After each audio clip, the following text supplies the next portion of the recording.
We are users, especially sa paningin ng mundo when we follow God's command. I know many of you experience challenges in your work, in your workplaces. Yan, because I've been there. Alam ko yung kung paano nasa isang opisina. How about, there are times that your boss will invite you to a place where you should not be. Then yung mga, are you going to compromise your faith? Remember, God's presence is with you, so you will be able to stand up and resist temptation, because His presence is with you. That is His promise. I will never leave you nor forsake you. Meron nga po nga sa atin, sabi niya, before, bago po pumasok po sa trabaho, may sales Alam niyo naman pag sales, di ba? Medyo kailangan ilabas niyo yung customer, di ba? Representation, kapakainin niya. Sabi niya agad sa boss niya, boss, ganito, pasok ako dito.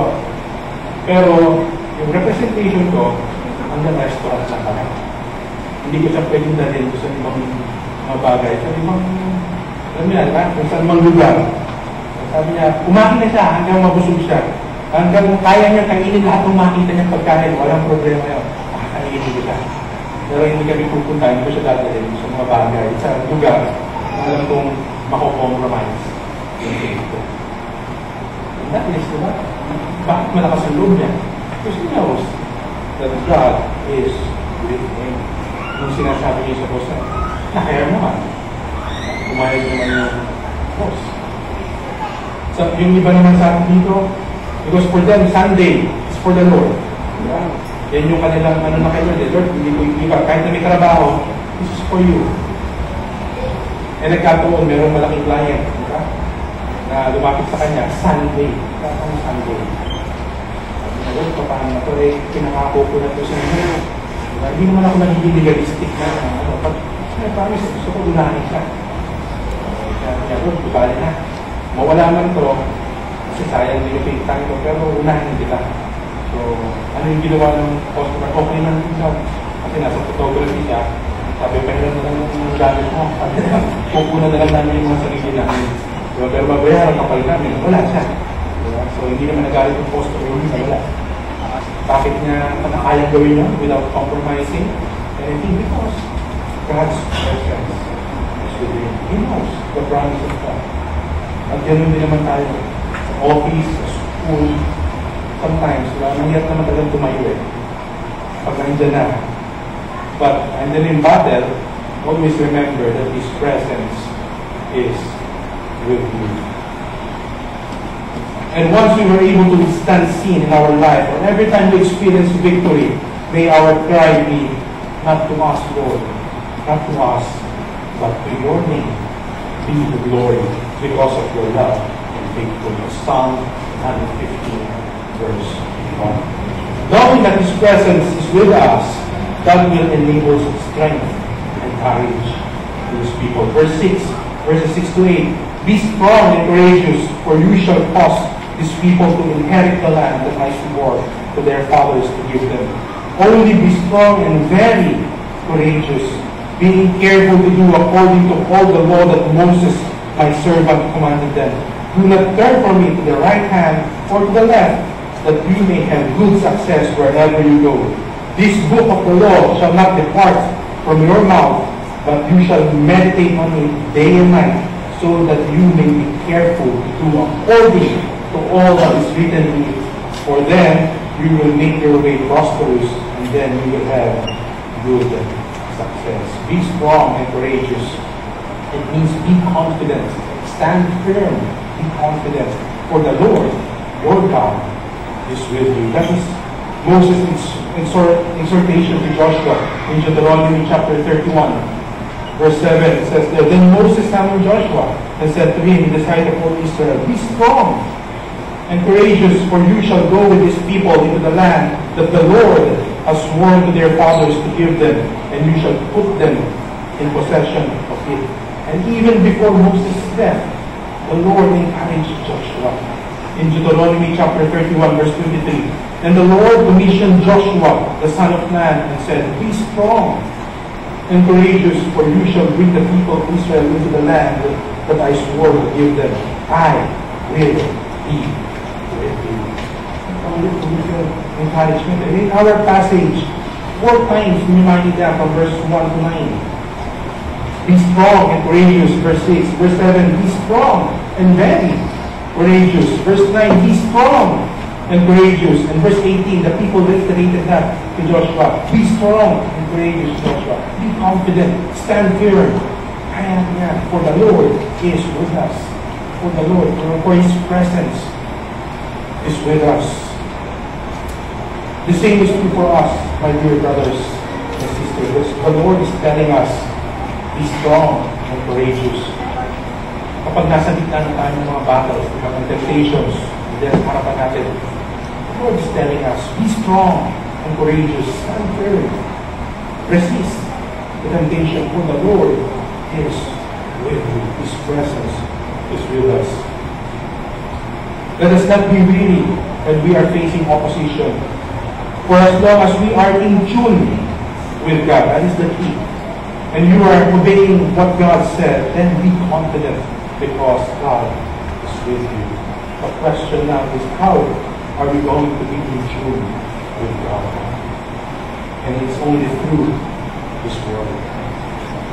Only be strong and very courageous, being careful to do according to all the law that Moses, my servant, commanded you. At least in their context, of course, that is what we call the Torah. Genesis to Deuteronomy. Yun lang yung pinangahawakan nila. Joshua, yun yung sa term nila, quote-unquote, yun yung Bible nila.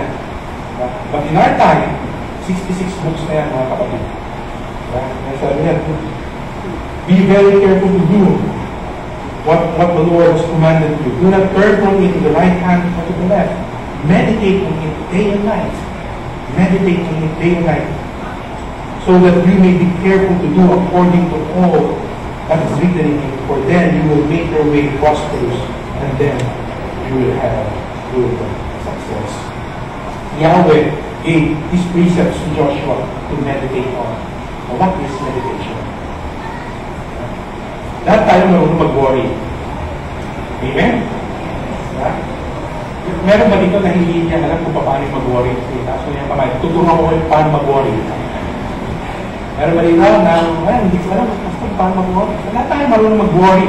That is the negative side. Yung meditation, yung positive. Because to meditate means to utter. So, in our context, as sinasabi dito ni Joshua, to utter God's word in our mind. Kaya huwag nyo naman sasabihin, di ba, nakaupo kayo sa opisina, nasasalita ko naman sa sinasabi niyo yung word. Baka naman isipin, may tiniling tayo dyan, di ba? Huwag nyo naman gagawin yun. In your mind, di ba? Kasi pag nag-worry naman kayo, hindi po kayo sinasabi niyo, di ba? Nasa isipan nila yung mga problema. But this time, instead of problem, ang ilalagay natin sa isipan natin, ano yung ilalagay natin? The Word of God. Now, in order for us to put God's Word in our mind, ano yung kailangan muna natin gawin? We need to read and study God's Word. So the question now is, are we reading and studying God's Word? Kasi, sabi nga, instead of worry, meditate God's Word. So how is your devotion in God? Lagi natin nilalagay ng emphasis yan in this pulpit. How is your devotion with God? How is your relationship with God? Kailangan everyday mas intimate tayo kay Lord. Kapag tayo maging intimate by reading His Word para makilala natin si Lord. But this book, this is not about, hindi naman ito yung how-to eh. Diba na how-to, paano, hindi naman ito eh. It is all about who God is. Hindi nyo siya makikilala. And then, as we get to know Him, papakita niya sa atin, ano yung application? At yun yung sumusunod dito, di ba? So, aside from meditation, sabi pa doon sa lexicon, it means to chew on God's Word. Alam mo pa paano umuya ang kalabaw? Nakakita pa kayo? Umuya yan, di ba? May nakita na parang kalabaw na, di ba pag ano, nakikita niyo, umuya yun. Kasi ano ba yung ginumuya niya? Bakit siya umuya? Ano yung kinukuha niya? Yung sustansya ng mga damo. So the same yung picture na pinapakita, gawin natin yung God's Word of God.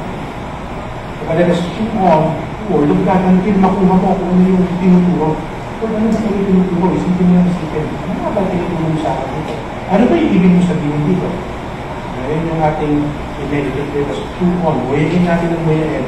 Because kapag minuya natin ang minuya ang Word of God, ano yung kasunod niya? Sabi dyan is that do not go to your right or left. Then application. Meditate mo na. Sabi ni God, do not go to your right or left. Meaning, walk straight. I-apply mo ngayon yung ginumpia mo ang Word of God. Dahil hindi ka naman makaka-apply kung hindi mo lang, hindi na-apply mo. So definitely, doon magsisimula yan. Reading and studying God's Word, meditating God's Word, and then apply it to your life. Now, the word success. You will be successful, sabi dyan. It means to act wisely or be prudent. What does it mean? The Word of God will guide us in order for us to live wisely. Okay, as we get to know God, and then we will apply the principles na mababasa natin dyan, and we are living wise in God's eyes. In Ephesians chapter 5 verse 15, it says there, be very careful then how you live, not as unwise, but as wise. As believers, we are now living in His kingdom. Right? Are you living in His kingdom? Under His reign, under His rule. Tama ba? Meron ba dito na wala pa doon sa loob ng kingdom? Are you living in the kingdom of God? Kung hindi nyo sigurado ba? So, yung nasa harapan lang. Ano yan sa loob? Hindi nyo alam? Are you living in God's kingdom? Yes. Okay, wala tayo nag-yes. We are now living. So, the question is, are we wise? Kasi pag sinabi natin, we are now living under His rule, under His reign, it means we are walking wisely. Paano ba yun? Because God's Word or His law, yung mga precepts niya dyan, yung mga commandments niya dyan, it's like a fence. Babakod yan ng kingdom. When we talk things, when we fellowship to one another, that's our privilege, being in the kingdom of God, right? Wala lang masama doon. We enjoy our company, di ba? We fellowship. Okay yun. We are living wisely. Now, during our fellowship, pinag-usapan natin yung ibang tao. Is it inside the kingdom o medyo lumabas tayo ng bakot? Kasi nag-usap na yung ibang tao, hindi lumabas yung ibang tao, sinisiraan pa natin yung ibang tao. So, lumalabas na. We are now living as unwise. So, sabi ng Lord, diba, we meditate, do not go to your left or right, go to your left. Kasi yung defense, yan yung guide natin. His word.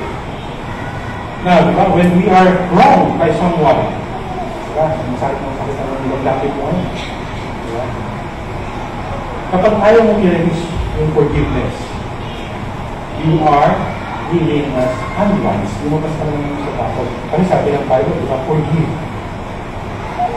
Kaya ang problema doon, walang sinabi doon sa Bible na forgive, kung mag-akas siya ng forgiveness, nabasa pa kayo doon, yung sabi ni Jesus, forgive. So, kailangan ilabas mo yung forgiveness para you walk as wise. Meron ng isang kwento rin, isang counselor, dati na pastor, lalaki ng bakit. Nag-aaway sila ng asawa niya.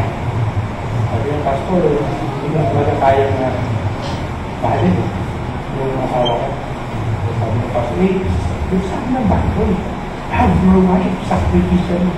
Hindi ko talaga kaya.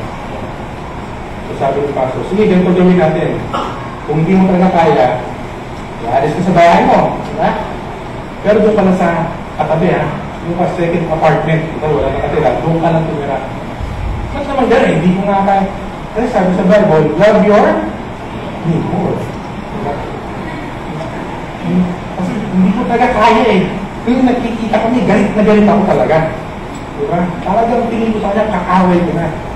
Sabi ng pastor, ano sabi sa Bible? Love your enemies. Living as wise. Wala ka talagang takas. Diba? Kaya yung sa salita ng Diyos.